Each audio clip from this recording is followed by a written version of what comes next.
Hoy te traigo la mejor review, las mejores teorías y el mejor análisis del One Piece 1137. Y es que este último capítulo del manga cambia por completo todo lo que pensábamos de la serie. Y es que a pesar de que varios capítulos atrás se estaba teorizando cierta cosa del capítulo, en este por fin termina de confirmarse y se han cargado por completo las teorías del Shanks malvado. Así que vamos a comentarlo todo porque hay mucho que decir. Decir como siempre que esta clase de vídeos lleva muchísimo trabajo, así que agradecería muchísimo también un pedazo de like y que te suscribas al canal. Importante también que a partir de ahora voy a mandar saludos a todos los que me sigan en Instagram. No tienes nada más que hacer, simplemente seguirme y yo te mandaré saludos en el próximo vídeo. Vamos con el capítulo 1137, con el título aparece Shamrock, obviamente nombre del personaje que aparecería al final del capítulo y que sería súper importante. Seguimos con la mini historia de Yamato, no tengo mucho más que comentar, simplemente que vemos que llegan por fin a la guarida secreta, se meten dentro y vemos varios piratas que estaban afiliados con Kaido. Y esto pues ya sabéis, yo mantengo esperanza con la mini historia porque creo que aparecerá algo de Kurohige, algo de Kaido, algo de Big Mom y que esto pues va a ser importante. Oda normalmente estas mini historias las aprovecha para este tipo de cosas, así que mantengamos la fe. Igualmente ver a Yamato pues no es algo que me vaya a quejar. Oda, hazla Nakama ya. Empezamos el capítulo y vamos directamente al castillo de Elbaf, al castillo Aurus, y dicen que han pasado 14 años desde que el rey Harald ha muerto y desde ese entonces nadie ha pisado el castillo. Entonces vemos como dicen que no deberían entrar, pero que parece que alguien ha entrado a la fuerza. Entonces Zoro dice que la puerta está rota, pero parece que ha sido destruida desde dentro. Entonces todo el mundo se queda un poco sorprendido y Zoro se pregunta que por qué un intruso haría eso. Entonces Luffy, pues como sabemos cómo es, se mete en el castillo y dice, bueno, entremos, es la única forma de saber qué ha pasado. Entra directamente buscando la llave para liberar a Loki, ya sabemos que es el objetivo que están teniendo ahora mismo Nami, Zoro y Luffy. Me gusta bastante esta división de los Mugiwara que han hecho, ya os comenté que esto es algo que lleva sucediendo un tiempo y que va a seguir sucediendo, el hecho de dividir a los Mugiwara cuando estén todos juntos en una isla, porque es más fácil darle protagonismo a 3 personas que a 10 juntas, obviamente es mucho más sencillo. Y continuamos viendo como Luffy se mete en el castillo, dice que es enorme, que es gigantesco, que no se puede ver ni el techo del castillo de lo grande que es, y dice que obviamente pues no pueden recorrer ese castillo caminando. Entonces vemos que Road los pone en su mano y empieza a caminar por el castillo, de esta forma los lleva directamente y vemos como el único que va corriendo es Luffy porque está completamente esquizofrénico. Entonces vemos como dicen que ese castillo es increíble, que tiene una atmósfera inquietante, que es terrorífica también, dicen que está todo destruido,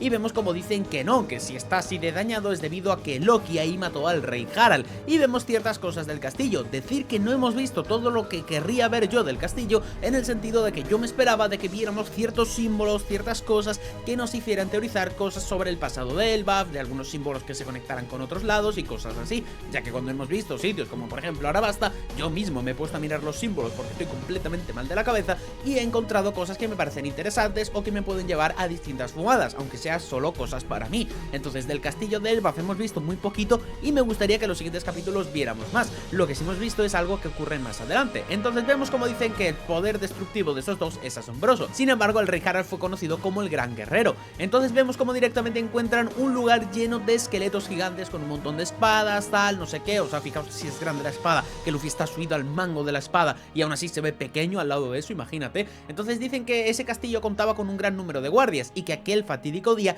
100 de ellos se dispusieron a matar a Loki, pero solo uno sobrevivió, Yarul Sama, es decir, todos los guardias del castillo perecieron ante Loki. El nivel de poder que me están intentando demostrar de Loki es una barbaridad, que luego puede ser un poco vendehumo, yo creo que no, vale, pero me están demostrando un nivel de poder que prácticamente me dicen que este señor es nivel Kaido y me lo creo. O sea, parece que va a ser una bestia destructiva muy fuerte, algo así como Hulk. Dicen que después de esa tragedia obviamente quedó prohibido venir al castillo y dicen que hay espíritus vengativos que rondan los pasillos, y vemos como Luffy directamente se sube en una calavera con cuernos, dicen que se parece a los de Oars y atención, nos dan un dato ciertamente interesante y dicen que esa calavera fue de alguien que heredó la sangre de los gigantes ancestrales. Actualmente no existen gigantes de sangre pura de esa tribu, pero existen varios que todavía heredan esa sangre. Un ejemplo de ellos es el rey Harald, cuyo poder y tamaño era superior al del resto. Esto para mí es importante porque me da la sensación que explican un poco más todo lo de la raza de Kaido, ya que nos dijeron como que eran Onis, pero no centraron mucho en lo que pasaba por allí. Entonces a mí me da la sensación de que Kaido directamente es un descendiente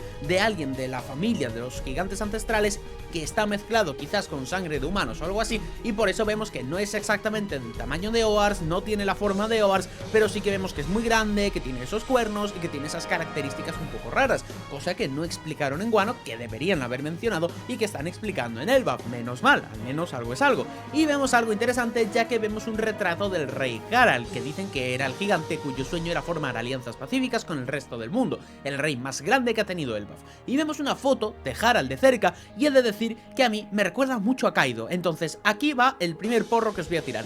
Este señor era hermano de Kaido. Ahí está, ahí tenéis fumada. Este señor era hermano de Kaido. Y tú dirás, ¿por qué? Porque vemos un par de cicatrices en la cabeza y dicen que ahí tenía un par de cuernos que los heredó de los gigantes ancestrales. Sin embargo, él se los arrancó. Y yo cuando veo la imagen de este señor y me imagino con cuernos, es que de verdad que veo a Kaido. Entonces puede ser que se parezca por el diseño. Sabemos cómo es Oda con los diseños. Recordad que había una teoría que decía que Cracker, que Katakuri y que Oben eran hijos de Kaido, que yo creo que tiene mucho sentido, porque había ciertos detalles del diseño que se parecían mucho. Entonces, bueno, yo creo que este señor es hermano de Kaido, fumadón histórico, ya veremos si pasa. Entonces vemos como directamente dicen que se arrancó los cuernos porque decía que solo eran un mal recuerdo de esa época dominada por la guerra. Entonces todo el mundo se sorprende mucho, tal, no sé qué, y nos enseñan una pequeña imagen de lo que supondríamos que era él, con esos cuernos, con un hacha en la mano y tal. Y yo esto en directo, que por cierto estuvimos reaccionando al capítulo en Twitch como cada semana, ya sabéis que cuando sale el capítulo lo estamos viendo en directo, por si queréis pasar a verlo, porque allí, aparte de la reacción, comento obviamente bastantes más cosas que se me ocurren en el momento o cosas que me decís vosotros, y si queréis verlo resubido lo tenéis en el canal de Zeira Eclipse o en el comentario fijado, la reacción al capítulo. Yo comenté que esta escena, este panel, me recuerda a algo que vimos en Punjazar, y es que hay un momento que Lau está hablando sobre la gigantificación y vemos que hay un momento que vemos una escena que es muy parecida a esta, ya que vemos también un gigante con cuernos atacando un sitio y directamente lo vemos también con la boca abierta, los brazos levantados. Es decir, el panel es muy parecido y quizás esto podría tener importancia a futuro, sobre todo teniendo en cuenta que hay una teoría muy potente que decía que la isla de Punjazar era justamente el lugar donde la isla de Onigashima debería estar, que sabemos que tenía un hueco en el medio, la isla de Onigashima encajaba perfectamente. Entonces pues todo esto tenía mucho sentido, más que nada porque Marco confirmó que esa isla como que ahora estaba ahí o la llamaban así, entonces dando a entender que eso no era natural de Wano. Continuando el capítulo, vemos que Road dice que después de la muerte del rey el país se vio envuelto en el caos y la desesperación. Sin embargo, nadie le guardó más rencor a Loki que Hairudin, el otro hijo del rey Harald. Entonces todo el mundo se sorprende mucho y dicen que si son hermanos, esto no lo sabían ellos, y dicen que son hijos pero de diferentes madres,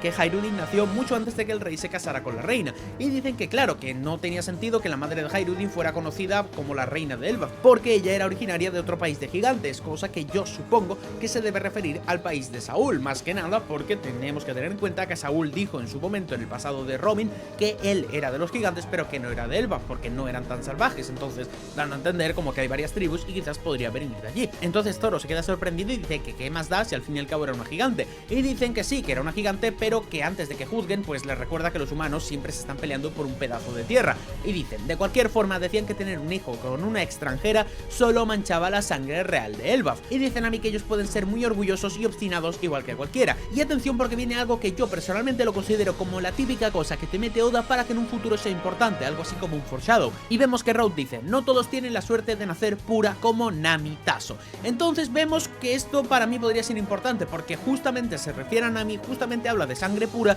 y a mí me parece que esta es la típica cosa que luego se revela que Nami es hija de un tenryubito y de un campesino, o hija de un tenryubito y no sé quién, y que no es exactamente sangre pura al 100%, y quizás por eso pues la tiraron al mar, y por eso la acabó encontrando Belmer y tal, cosa que para mí podría tener sentido. Entonces, bueno, yo creo que este es el típico diálogo que no viene a cuento de nada, que está puesto un poco porque sí, y que luego en un futuro lo ves y dices, ah, aquí pues entiendes por qué está diciendo esto de la sangre pura. Vamos, opinión personal. Entonces Zoro le pregunta, ¿por qué entonces te uniste a la tripulación de Hairudin si no es un sangre pura? Y vemos cómo nos enseñan un poco del pasado de Road, que actualmente ha tenido el mismo pasado que Kaido, y vemos directamente cómo le hacían mucho bullying porque era una persona muy otaku y tal, cosa que ya hemos visto, y vemos cómo Hairudin vio que dibujaba mapas, que era muy bueno, y directamente le dijo que fueran amigos, que viajara con él y que se uniera a la tripulación. Entonces Road lo explica y dice, a diferencia de mí, él siempre fue muy amistoso y muy directo. A pesar de que su padre era el rey, él nunca vivió en el castillo, y como su madre era extranjera, sufrió toda clase de maltratos. Sin embargo, él salió adelante, y además dijo que un día uniría a todas las tribus de los gigantes. Esto he de decir que me sorprende muchísimo, ya que me parece que es un boost muy grande para el personaje de Hairudin. O sea, yo cuando había visto a Hairudin en La Rosa dije, ah, pues un gigante, ya está, o sea, un gigante bien, está guapo, tiene un buen diseño, pero ya. Y yo cuando veía la flota de los Mugiwara, pues decía, pues sí, son 4 mataos y un gigante, tampoco es que fuera mucha cosa. O sea, no me imagino a esa gente siendo un problema para el gobierno mundial. Pero si nos dicen que un día dijo que uniría reuniría a todas las tribus de los gigantes y además añaden que se convertirá en el rey de los gigantes, esto es muy importante porque me da a mí la sensación de que quizás el arco podría terminar como o con Loki o con Hairudin, o con los dos siendo los reyes de Elbaf, y esto obviamente haría que los tuviéramos a ellos directamente en la afiliación de la flota de los Mugiwara, dándole un boost muy grande, cosa que sí que haría que fuera algo peligroso. Y el personaje de Hairudin, es decir, que me gusta mucho más ahora después de esto, me parece bastante interesante. Entonces Rob dice que quiere ayudarlo a que cumpla su sueño, el de ser el rey de todos los gigantes, y vemos que Zoro dice, esa clase de motivación es algo de lo que sé bien. Y Nami se ríe. Esto es que me gusta mucho, o sea, yo es que no sé, debo ser muy niño en ese sentido, pero a mí ver a Zoro resoplar como diciendo, quieres ayudarle a que sea el rey de algo, ¿no? Yo sé a qué te refieres con eso. Y que justo lo diga mientras está mirando a Luffy, que está gritando, saltando, oye, vengan tal, no sé qué, he encontrado gigantes desmayados. Me parece muy guapo, o sea, la verdad, me parece muy guapo y es una escena que me da como nostalgia, como buen rollo, me gusta mucho, la verdad. O sea, no lo sé, gente, soy muy fan de One Piece, ¿qué hago? O sea, que no puedo negarlo, ya está. Pero entonces pasamos directamente al nivel más bajo de Elbaf, al mundo infernal, y vemos cómo estaban los dos caballeros divinos hablando con Loki, y vemos como dicen, ya puedes entender nuestra diferencia, ¿verdad? Y vemos a Loki que está muy maltratado, diciendo que son capaces de hacer eso porque está aprisionado. Vemos que Shanks, como le apodé yo, que ya no se puede llamar Shanks porque ya tiene nombre, aunque el nombre, bueno, empieza parecido, ¿no? Y vemos como este personaje directamente está diciendo que si estuviera libre la conclusión sería la misma, y entonces ellos le dicen que lo que le están dando la oportunidad de volverse una divinidad es un honor que no se puede obtener solo con desearlo, y que cualquiera querría tenerlo, pero están maltratando a Loki, obviamente, como digo, porque está atado, él no puede defenderse y no puede hacer nada. Y vemos como directamente nos explican un poco la habilidad de Gunko, nos explican un poco el tema de las flechas, tal, no sé qué, y el tema de su poder, pero vemos como directamente le siguen atacando, se lo vuelven a preguntar si quiere unirse a los caballeros sagrados, le dice que no, le llama idiota, le sigue pegando, pegando, Loki no para de sangrar y de ser, obviamente, reventado por todos los lados. Vemos los animales que estaban directamente intentando proteger a Loki y atacar a Gunko y a los caballeros divinos, pero están totalmente ensartados por las flechas, sufriendo muchísimo. Recordemos que estos animales habían sido domados por Loki, entonces querrían protegerle, y vemos como directamente no paran de lanzarle las flechas directamente para la cara, y justo cuando va a impactar un ataque dice, Loki, espera, detente. Entonces Gunko le dice, ¿qué harás? ¿Te unirás a los caballeros sagrados? Y Loki se ríe de ella y le dice, tonta. Simplemente para humillarla, para reírse de ella, para reírse de su orgullo, le da igual, se ríe de ella y acaba pegando un grito de dolor impresionante porque le acaban de atravesar otra vez esas flechas. Y vemos justamente al personaje de Shanks que está sentado y le dice, ya fue suficiente, Gunko. Y vemos incluso a Gunko bastante cansado de haber apalizado a Loki de manera seguida todo el rato. Y por fin, atención, vemos la cara de este misterioso personaje al completo, ya que Oda siempre nos estaba tapando el ojo izquierdo por lo que sea, para que nos confundiéramos de si era Shanks cuando era bastante obvio que no era Shanks. Y es que dice, habrá que cambiar nuestros planes, contacta a Amarillois, ninguno de ellos ha resultado útil, me hubiera gustado que fueran mucho más inteligentes. Y nos presentan al comandante de los caballeros sagrados, noble mundial, Figarland Shamrock, hijo del Gorosei San Garland. Y aquí he de decir que lo hemos pegado todo desde hace meses, o sea, desde hace mucho tiempo, desde antes de Elbaf. Ya dijimos que Shanks iba a tener un hermano, que iba a ser el comandante de los caballeros sagrados, que iba a ser hijo de San Figarland Garling, y he de decir que estoy muy contento. No me parece que haya metido un triplazo espectacular como muchas veces pasa, sino que a mi manera de ver, yo dije que era bastante obvio que esto iba a pasar. He de decir que he visto mucha gente en la comunidad decepcionada o sorprendida, incluso gente de fuera de la comunidad diciendo que esto no tiene sentido, que se lo han inventado ahora. Bueno, yo os digo, esto lo llevo viendo yo desde hace muchísimo tiempo, y creo que hay gente incluso que lo veía desde antes. Entonces, no sé, yo lo veo muy evidente, veo pistas desde hace mucho tiempo y lo veo muy evidente, me parece bien. Me parece que no tiene mucha lógica que hayan tardado tanto en revelar exactamente quién es este personaje, porque creo que quedaba muy evidente que no era Shanks, pero bueno, me parece bien que lo hayan revelado ahora y el nombre es Figarland Shamrock. He estado buscando cosas sobre Shamrock, hay un par de cosas interesantes, o sea que bueno, ya veremos si os puedo comentar alguna teoría porque parece bien. Sigue hablando Shamrock y dice que si será una cuestión de fe. Entonces vemos como Gunko dice, sí, no pudo ser domado ni aunque su vida corriera peligro. Nos enseñan otra vez a Gunko y nos dicen, atención, que tiene la fruta Aro Aro, flecha humana.